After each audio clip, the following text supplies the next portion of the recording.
Currently, cyclists in Berlin are accustomed to using sidewalks and narrow streets to get by, but soon they'll have brightly colored designated paths to use.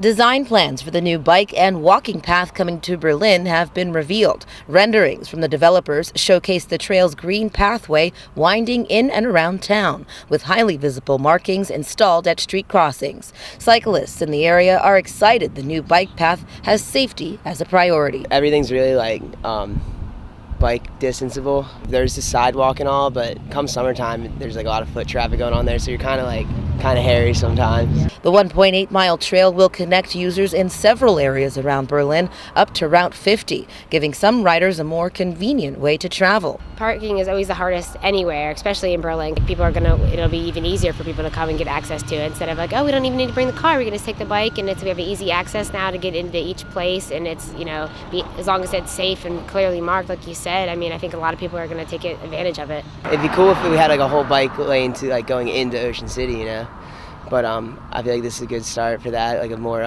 bike-friendly community. The bike path will also feature seating areas and rest stops with plenty of lighting. Construction will be done in 3 phases starting in 2019, costing around $950,000 using money from grants and some from town funds.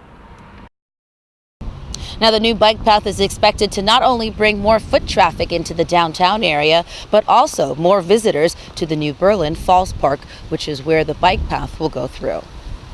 In Berlin, Nicole Denado for WRDE Delmarva Zone, NBC Station.